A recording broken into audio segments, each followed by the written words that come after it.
Prologue, December 26, 1997, Bremerton, Washington. It was the day after Christmas, 1997, in Bremerton, a Navy town across Puget Sound from Seattle, Washington. Contractor Jeff Richardson, age 34, pulled into an East Bremerton neighborhood to pick up his employee, Tim Pitts, 33, for work. The split second he planted his foot on Jensen Avenue, Jeff turned with a start toward the sound of a jagged crackle and the whooshing of air. It was coming from a small, brown, vertical-sided house across the street. A fire had sucked in a window, and black smoke poured from the splintered gash. A neighbor's house was on fire. Jeff hurried to the Pitts' door, where he pounded on the door and called out about the emergency. It was 7:13 a.m., and Amy Pitts, startled from bleary-eyed to wide awake, went straight for the telephone.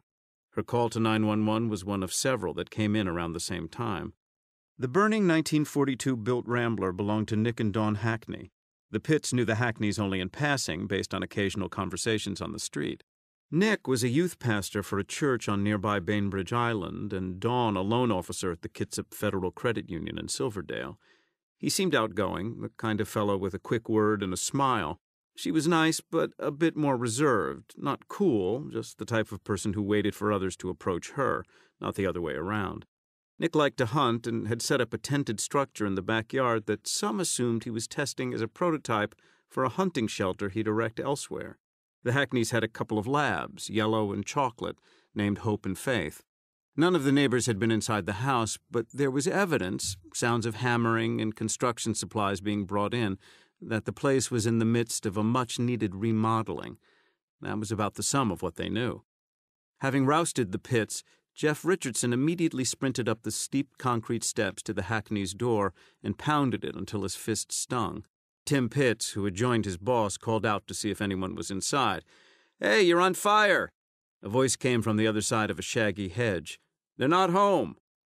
This report from the unseen neighbor gave Tim and Jeff a momentary flash of relief, but in the chaotic first moments of emergencies, relief is almost always short-lived. Tim had noticed Dawn's blue Dodge Neon parked in front. It appeared someone could be home. Jeff kicked the door. The frame splintered and the door swung open. Tim was right behind him, coughing from the smoke, yet feeling the rush that propels a man toward danger. Crouching, Jeff tried to make his way deeper inside the house, but the force of the smoke and heat that blasted his face made him wince. He retreated, then tried again. Amy, now at the Hackney's door, proffered a pair of water-soaked bath towels, and Jeff held one to his face as he started to crawl farther into the burning house. He could barely see through the heavy, dark smoke. He bumped into furniture, pushing chairs aside, forcing his way down the hallway toward the master bedroom. On his next attempt, the would-be rescuer saw the red blush of burning embers and the yellow buzzsaw of flames lapping at the woodwork around the doorway. It's too hot, too dangerous. Although he'd done what lesser men might not have, given the perilous conditions, the young contractor knew that he could not save anyone trapped inside. He backed out. As swiftly as he could, Tim retrieved a garden hose, thinking that he could slow the blaze somewhat until the fire department arrived. But no water came through the hose. Another window burst. Although less than 10 minutes had elapsed between the time Amy dialed 911 and the moment when sirens could finally be heard, it seemed a good deal longer. A fire truck and an aid car parked nearby, and a squad of firefighters unfurled hoses, grabbed axes, ran up the steps. Hoses unleashed jets of water, and steam shot out of the bedroom, the only room burned by the inferno. Outside in the street, some neighbors were worried about the Hackney's dogs. They speculated that the animals might have run off during the commotion. No one was thinking the worst. The house was small, and the occupants were young and able-bodied. Surely they'd made it out safely, as the fire seemed to have affected only the master bedroom. It was the holidays. They probably weren't even home. The clock spun to the next hour, and as the smoke began to clear, everyone held their breath. When it became safe enough to do so, a team of geared-up firefighters trudged down the hallway, their boots leaving tracks in the sodden carpet and debris scattered in the fire's blowback. Their flashlights pierced the darkened space, cutting through the heavy air and the acrid odor firefighters know at first whiff, the smell of flesh consumed by a blaze. The dogs? When they entered the bedroom, the crew was unsure exactly what they were seeing. Water spray had knocked the room's contents into a maelstrom of disarray. Fragments of clothing collected in the corners. A melted plastic alarm clock slumped. Bits of charred paper stuck everywhere. The conflagration had generated a tornado of heat, smoke, and circulating rubble. The hackney's bed had nearly been sucked into the floor.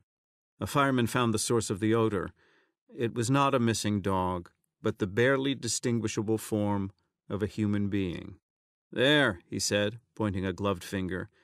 It was small, limbless, a child or a woman, although the remains were so badly burned that dental records or DNA analysis would be necessary to confirm just who it was. Those on the scene at the Jensen Avenue fire made an assumption right away.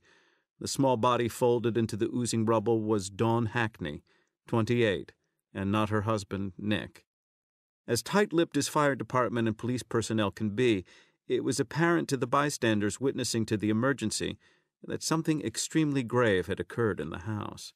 There was nothing to do, just wait and watch. Around 10 a.m., Nick Hackney, 27, emerged from his grimy, late-model Jeep parked on the other side of the police and fire department barricade. He wore hunting gear and had one of the missing dogs by his side. He was a chubby figure with a pleasant round face and receding hairline. His brown eyes were awash with worry as he looked past the red truck, the gawkers, the police cars with blue lights still strobing the alert. With each step, Nick quickened his gait. Someone identified him as the missing husband, and the chief deputy coroner from the Kitsap County Coroner's Office in Port Orchard moved in his direction. Slow, fast, faster yet. She scarcely needed words to convey what had happened. Nick began to cry as he confirmed that only he and his wife lived there. No roommates, no children. The body that the firefighters had found could only be Dawn. The assistant coroner led Nick to the back of a truck where he sat, his face in his hands. His body shuddered in inconsolable grief. Everyone watching felt the deep emotion that accompanies such scenes, when the unthinkable can no longer be denied by hope. It reminded the cadre of onlookers how in an instant everything can change. A young woman on their street had lost her life. She'd been so vital the last time they'd seen her. A life had been inexplicably eclipsed by a tragedy.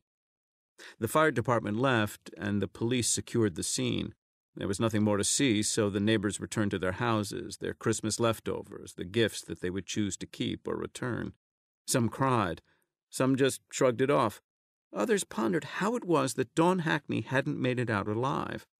What happened on that smoky Bremerton morning more than a decade ago seemed so final, so devastating in its outcome, that none involved could know that they were in the middle of a story, not the beginning, and far, far from the end.